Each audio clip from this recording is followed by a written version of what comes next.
Día 160. ¡Qué privilegio! ¡Qué privilegio! Yo le doy gracias a Jesús por este privilegio de poder leerte la Biblia. Espero que vos le des gracias a Jesús por el privilegio de poder escuchar la Biblia. Esto es un privilegio, un privilegio.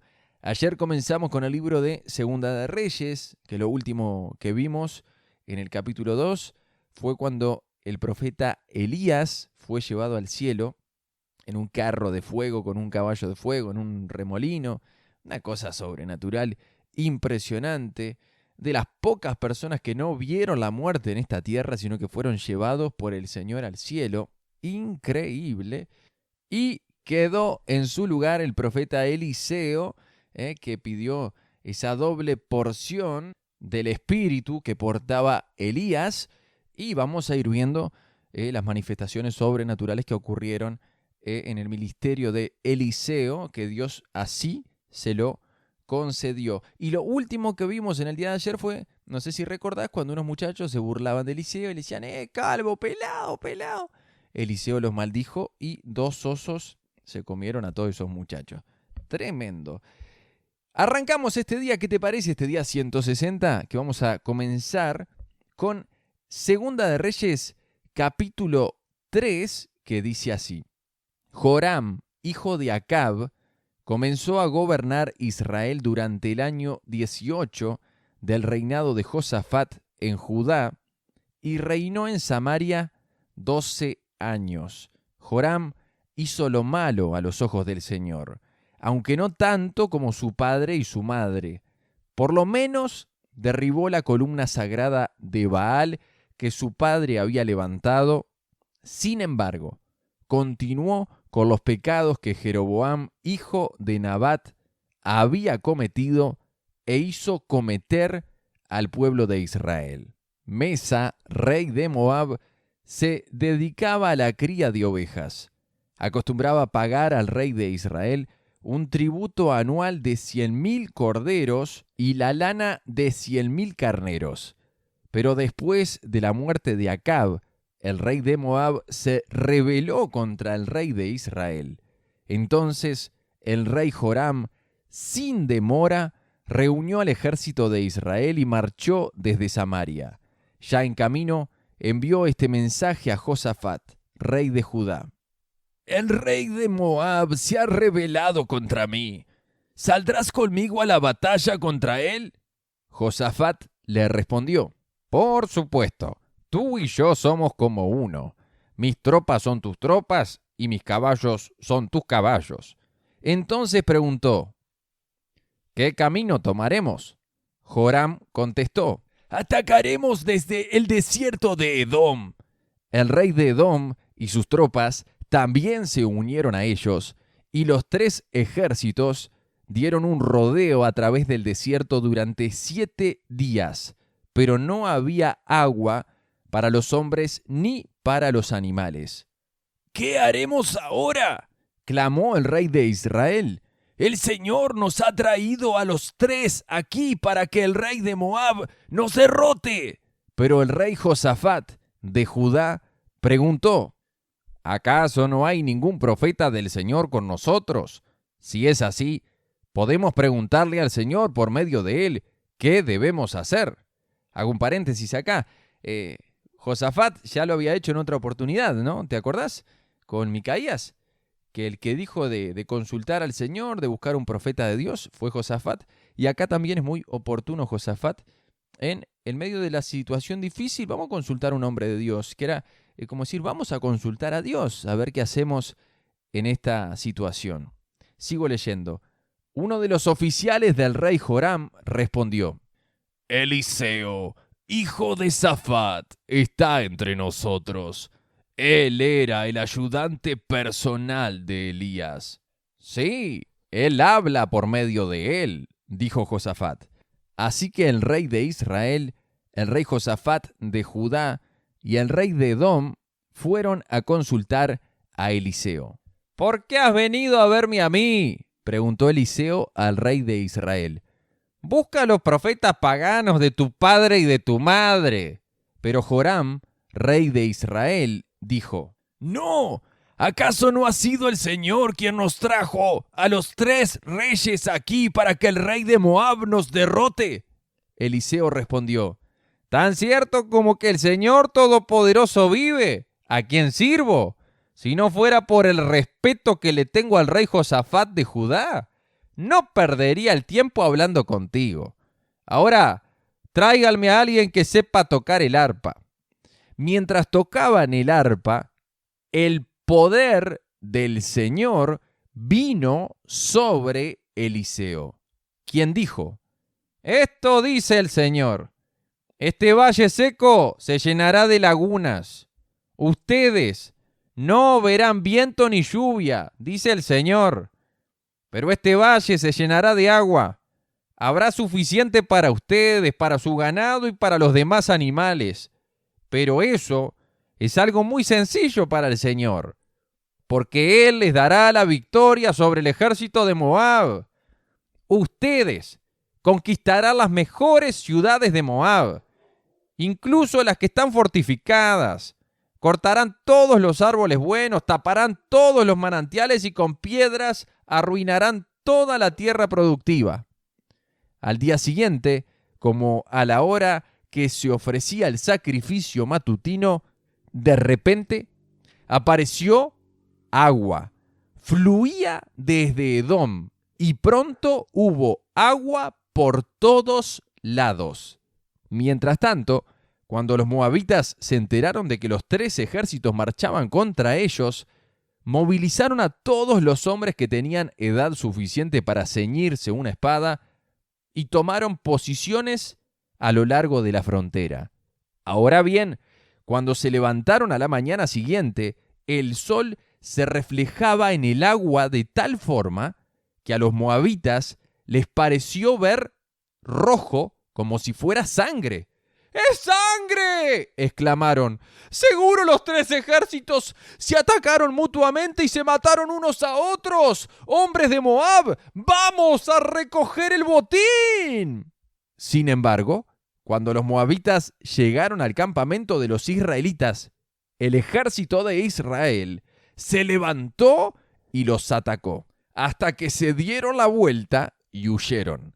Las tropas de Israel los persiguieron hasta dentro de la tierra de Moab, destruyendo todo lo que encontraban a su paso. Destruyeron las ciudades, cubrieron con piedras toda la tierra productiva, taparon todos los manantiales y cortaron todos los árboles buenos. Lo último que quedaba en pie era Kir Hareset, con sus murallas de piedra. Pero algunos hombres con hondas la rodearon y la atacaron. Cuando el rey de Moab vio que estaba perdiendo la batalla, salió con 700 de sus espadachines en un intento desesperado por penetrar en las filas enemigas que estaban cerca del rey de Edom, pero fracasaron. Después, el rey de Moab tomó a su hijo mayor, el heredero al trono, y lo sacrificó como una ofrenda quemada sobre la muralla. En consecuencia, hubo un gran enojo contra Israel y los israelitas se retiraron y regresaron a su tierra. Ahí finalizamos Segunda de Reyes capítulo 3. Es una cosa de no creer este final acá en el capítulo, que el rey de Moab, que estaba perdiendo, ¿no?, toma a su hijo mayor, el heredero al trono, y lo sacrificó como una ofrenda quemada sobre la muralla. Es una cosa de no creer para nosotros, porque estamos viendo al Dios de Israel, al verdadero Dios, que nunca aceptó un sacrificio humano. Pero dentro del pueblo de los moabitas era frecuente, era más común que ofrecieran a su Dios Quemos sacrificios humanos para apaciguar su ira. Y el rey de Moab consideró que seguramente estaban perdiendo porque su Dios estaba enojado. Y para apaciguar su ira, sacrificó a su hijo mayor. Algo que claramente viene del diablo. Dios nunca quiso que se hagan sacrificios humanos. Nunca quiso algo así. Me llamó mucho la atención esta victoria del pueblo de Dios, que Dios se la dio a través del agua, ¿no? Qué increíble. ¿Y qué tiene que ver el agua, no? Porque dice que en el versículo 20, a la hora que se ofrecía el sacrificio matutino, de repente apareció agua. Fluía desde Edom y pronto hubo agua por todos lados. Y los enemigos, el agua hizo que se reflejara de tal manera que parecía que era sangre y pensaron que estaban peleándose entre ellos y que estaban todos derrotados. Y ahí cuando se acercan, ¡pum!, ataca el pueblo de Israel y saca carpiendo a sus enemigos. Me llamó la atención, ¿no?, cómo hemos visto diferentes batallas, diferentes formas en las que Dios ha obrado. Esta fue con el agua. Interesante, ¿no?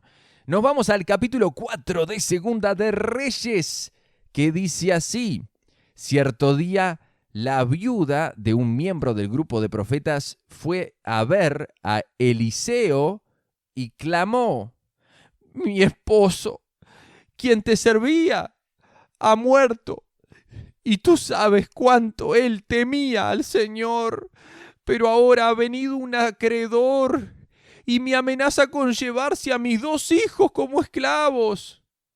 ¿Cómo puedo ayudarte?, preguntó Eliseo. Dime, ¿qué tienes en tu casa? No tengo nada, solo un frasco de aceite de oliva, contestó ella. Entonces Eliseo le dijo: pídeles a tus amigos y vecinos que te presten todas las jarras vacías que puedan. Luego ve a tu casa con tus hijos y cierra la puerta. Vierte en las jarras el aceite de oliva que tienes en tu frasco y cuando se llenen, ponlas a un lado. Entonces ella hizo lo que se le indicó. Sus hijos le traían las jarras y ella las llenaba una tras otra. Pronto, todas las jarras estaban llenas hasta el borde. «Tráeme otra jarra», le dijo a uno de sus hijos. «Ya no hay más», le respondió. Al instante el aceite de oliva dejó de fluir.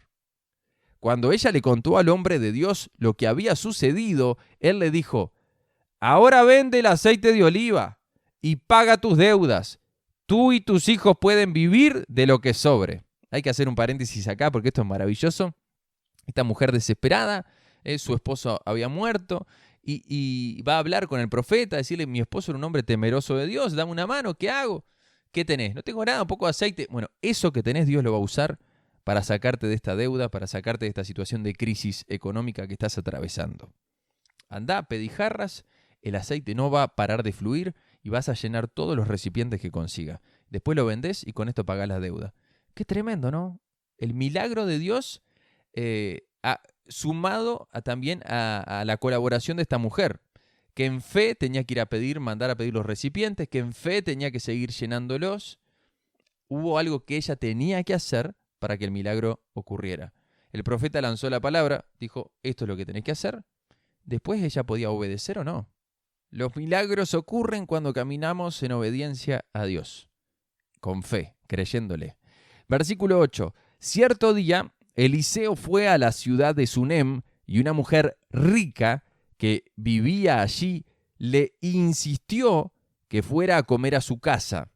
Después, cada vez que él pasaba por allí, se detenía en esa casa para comer algo. Entonces la mujer le dijo a su esposo: estoy segura de que este hombre que pasa por aquí de vez en cuando es un santo hombre de Dios. Construyamos un pequeño cuarto en el techo para él y pongámosle una cama, una mesa, una silla y una lámpara. Así tendrá un lugar donde quedarse cada vez que pase por aquí. Cierto día, Eliseo regresó a Sunem y subió a ese cuarto para descansar. Entonces le dijo a su sirviente Giesi: dile a la mujer sunamita que quiero hablar con ella. Cuando ella llegó, Eliseo le dijo a Giesi: dile, agradecemos tu amable interés por nosotros. ¿Qué podemos hacer por ti? ¿Quieres que te recomendemos con el rey o con el comandante del ejército? No, contestó ella, mi familia me cuida bien. Más tarde, Eliseo le preguntó a Giesi: ¿qué podemos hacer por ella? Ella no tiene hijos, contestó Giesi. y su esposo ya es anciano. Llámala de nuevo, le dijo Eliseo. La mujer regresó y se quedó de pie en la puerta, mientras Eliseo le dijo, el año que viene, por esta fecha, tendrás un hijo en tus brazos. No, señor mío, exclamó ella. Hombre de Dios, no me engañes así, no me des falsas esperanzas. Efectivamente, la mujer pronto quedó embarazada y al año siguiente, por esa fecha, tuvo un hijo, tal como Eliseo le había dicho. Cierto día, el niño, ya más grande, salió a ayudar a su padre en el trabajo con los cosechadores y de repente gritó, «¡Me duele la cabeza! ¡Me duele la cabeza!». Su padre le dijo a uno de sus sirvientes, «Llévalo a casa junto a su madre». Entonces el sirviente lo llevó a su casa y la madre lo sostuvo en su regazo, pero cerca del mediodía el niño murió. Ella lo subió y lo recostó sobre la cama del hombre de Dios. Luego cerró la puerta y lo dejó allí. Después le envió un mensaje a su esposo. «Mándame uno de los sirvientes y un burro para que pueda ir rápido a ver al hombre de Dios y luego volver enseguida». «¿Por qué ir hoy?», preguntó él. «No es ni festival de luna nueva ni día de descanso». Pero ella dijo, «No importa». Entonces ensilló al burro y le dijo al sirviente, «¡Apúrate! Y no disminuyas el paso a menos que yo te lo diga». Cuando ella se acercaba al hombre de Dios en el monte Carmelo, Eliseo la vio desde lejos y le dijo a Giesi, «Mira, allí viene la señora de Sunem. Corre a su encuentro y pregúntale, ¿están todos bien, tú, tu esposo y tu hijo?» «Sí», contestó ella, «todo está bien». Sin embargo, cuando ella se encontró con el hombre de Dios en la montaña, se postró en el suelo delante de él y se agarró de sus pies.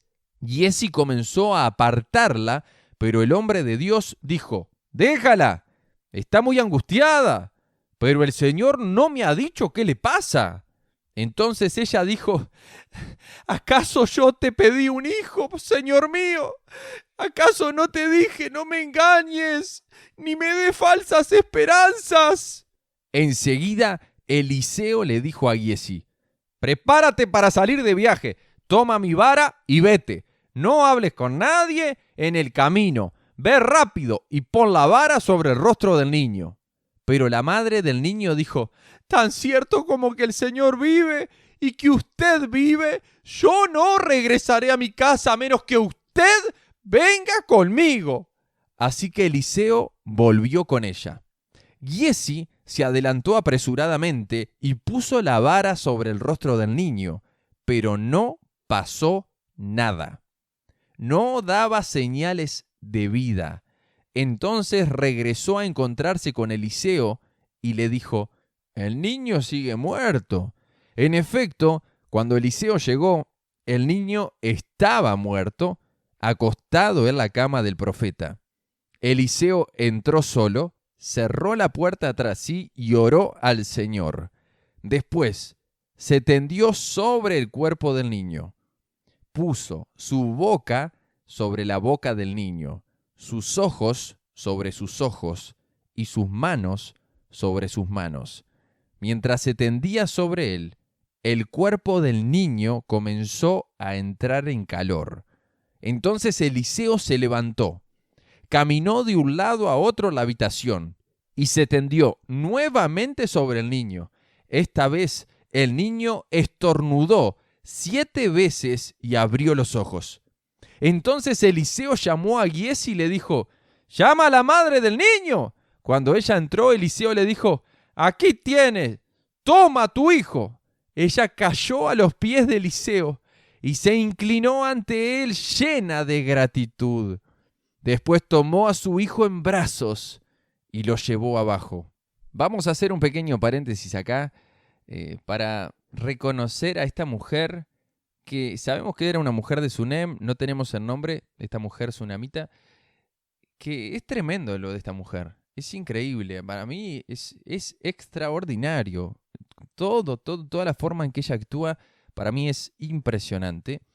Ella quiso honrar a este hombre de Dios, pero no por algo que pudiera recibir, sino por honrarlo, por darle lo mejor. Al profeta Eliseo le preparó una habitación en el piso de arriba de su casa, con una cama, una habitación completa para que cada vez que estuviese en ese lugar, el profeta Eliseo pudiera quedarse cómodo en su casa. Eliseo, en gratitud, la quiso bendecir y le dijo: el año que viene, en esta fecha, va a tener un hijo en brazos. No me digas esto, mi esposo es anciano, ya estamos, no hemos tenido un hijo hasta ahora, vamos a tener un hijo. Tuvo un hijo. Y el muchacho crece y después le duele la cabeza, se le mueren los brazos y la mujer sale a buscar al hombre de Dios. No le dice nada a su esposo. Yo calculo, creo, porque era viejito y capaz que le decía, el botija se murió y capaz que le daba un infarto, no sé. Me imagino que tenía miedo de decirle. Entonces ella la pelea a más no poder. Eliseo le manda al criado a Giesi y ella se le aferra a los pies y le dice: no, vení conmigo. Vos me dijiste que iba a tener un hijo, vos me lo vas a devolver. Y Eliseo cuando sube a la habitación, que queda solo con el niño muerto, con el muchacho muerto, él sabía que no podía bajar hasta que resucitara. Ella creía que así como fue un milagro que lo recibiera, Dios le iba a hacer el milagro que se lo iba a resucitar. Ella estaba decidida a pelear por ese muchacho, por ese milagro. Y consiguió. Y lo primero, agradece al hombre de Dios y después agarra a su hijo en brazo y lo llevó abajo. Impresionante, impresionante. Esta historia me impacta muchísimo. Versículo 38. Eliseo regresó a Gilgal y había hambre en la tierra. Cierto día, mientras un grupo de profetas estaba sentado frente a él, le dijo a su sirviente: pon una olla grande al fuego y prepara un guisado para el resto del grupo. Entonces uno de los jóvenes fue al campo a recoger hierbas y regresó con el bolsillo lleno de calabazas silvestres. Las cortó en tiras y las puso en la olla sin darse cuenta de que eran venenosas. Sirvieron un poco del guisado a los hombres, quienes, después de comer 1 o 2 bocados, gritaron: ¡hombre de Dios! ¡Este guisado está envenenado! Así que no quisieron comerlo. Eliseo les dijo: tráiganme un poco de harina. Entonces la arrojó en la olla y dijo: ahora está bien, sigan comiendo. Y ya no les hizo daño. Otro día, un hombre de Baal Salisa le trajo al hombre de Dios un saco de grano fresco y 20 panes de cebada que había preparado con el primer grano de su cosecha. Entonces Eliseo dijo: dénselo a la gente para que coma. ¿Qué?, exclamó el sirviente. ¿Alimentar a 100 personas solo con esto? Pero Eliseo reiteró: dénselo a la gente para que coma, porque esto dice el Señor: todos comerán, y hasta habrá de sobra. Cuando se lo dieron a la gente, hubo suficiente para todos y sobró, tal como el Señor había prometido. Ahí finalizamos Segunda de Reyes capítulo 4, milagro tras milagro. Seguimos viendo al profeta Eliseo. Tremendo todo lo que Dios hizo a través de este hombre de Dios, de Eliseo, que como hemos visto era un hombre muy rústico, muy sencillo para hablar, para transmitir las cosas. No me la compliqué, haga caso, esto, pam, pim, pum, pam. Me encanta mucho la forma de responder de Eliseo, que yo elegí utilizar esa tonada de, bueno, vayan para acá, un poco medio de, como un hombre un poco de campo, medio tosco así, no con mucha vuelta, ¿no?, para decir las cosas, porque me lo imaginaba que trabajaba en el campo con los bueyes, ¿te acordás todo eso? Y lo veo en este proceder muy sencillo, sin mucha vuelta para decir las cosas, y me encanta la forma de Eliseo. Nos vamos ahora para el libro de los Salmos, y este salmo que vamos a leer ahora, el Salmo 51, es muy especial. Este salmo dice, acá en el título, para el director del coro, Salmo de David, cuando el profeta Natán fue a verlo después que cometió adulterio con Betsabé. Es un salmo muy especial, porque es David siendo confrontado por el profeta Natán. ¿Te acordás que David se había acostado con la vecina Betsabé, que había mandado matar a Urías, al esposo? Todo lo que había hecho David muy feo. Pero cuando Dios lo confronta con su pecado, con su maldad, con su metida de pata, David, a diferencia del rey Saúl, no ocultó su pecado, no puso excusas, sino que se humilló delante de Dios y compuso este salmo que hasta la fecha lo estamos leyendo, lo estamos escuchando, y que es una canción que todo el pueblo se enteró, se hizo viral, se hizo conocido por todos lados, de que el rey había metido la pata. Fíjate que el título es Salmo de David cuando el profeta Natán fue a verlo después que cometió adulterio con Betsabé. No, él no puso un título, bueno, todos nos equivocamos. No. Metida de pata y él se humilló. Y este salmo yo lo he usado muchísimo cuando he caído con la pornografía o diferentes pecados para leerlo arrodillado y humillado delante del Señor. Salmo 51, que dice así: Ten misericordia de mí, oh Dios, debido a tu amor inagotable. A causa de tu gran compasión, borra la mancha de mis pecados. Lávame de la culpa hasta que quede limpio y purifícame de mis pecados, pues reconozco mis rebeliones. Día y noche me persiguen. Contra ti y solo contra ti he pecado. He hecho lo que es malo ante tus ojos.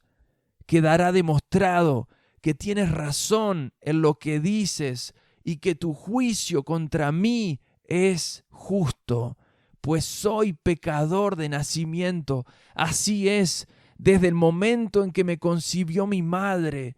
Pero tú deseas honradez desde el vientre y aún allí me enseñas sabiduría. Purifícame de mis pecados y quedaré limpio. Lávame y quedaré más blanco que la nieve. Devuélveme la alegría. Deja que me goce ahora que me has quebrantado. No sigas mirando mis pecados. Quita la mancha de mi culpa.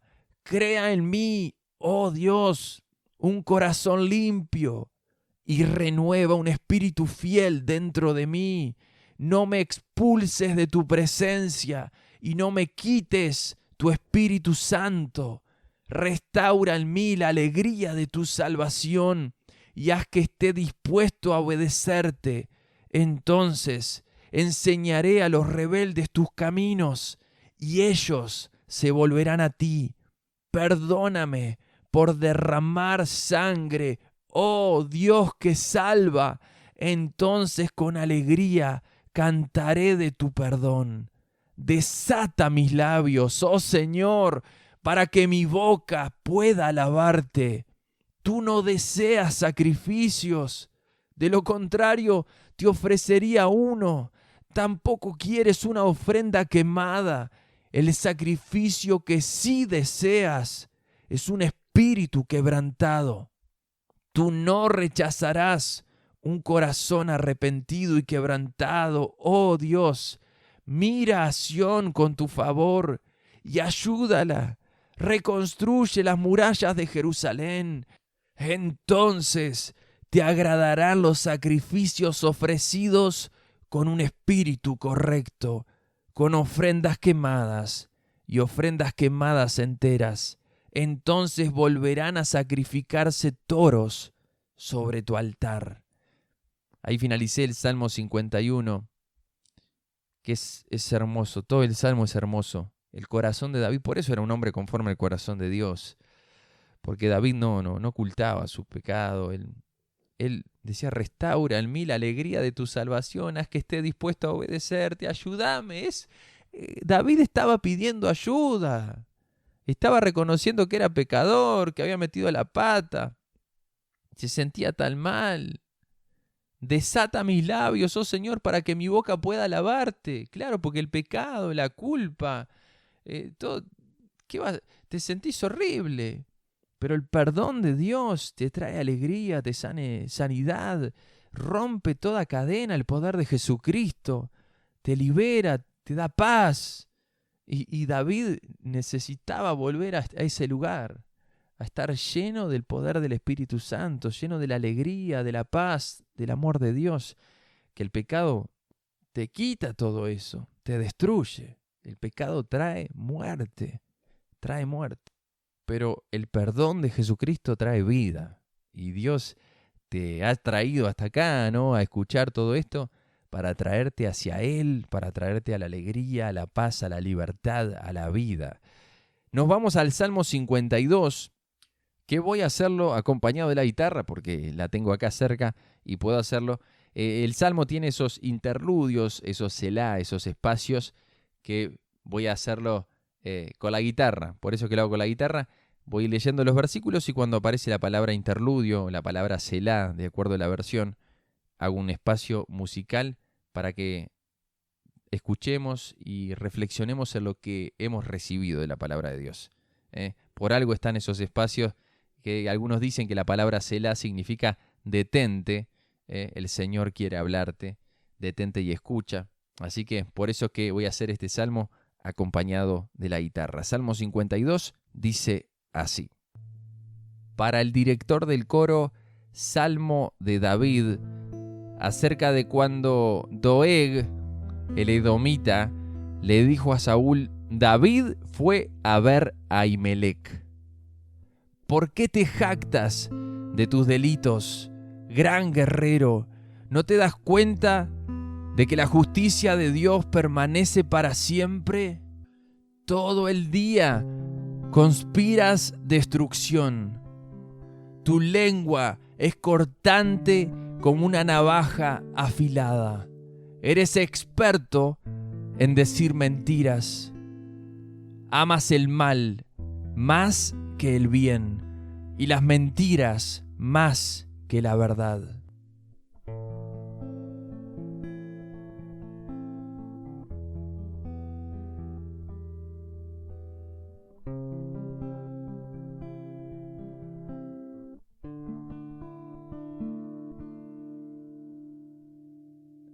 Te encanta destruir a la gente con tus palabras. Mentiroso, pero Dios te herirá de muerte de una vez por todas. Te sacará de tu casa y te desarraigará de la tierra de los vivientes.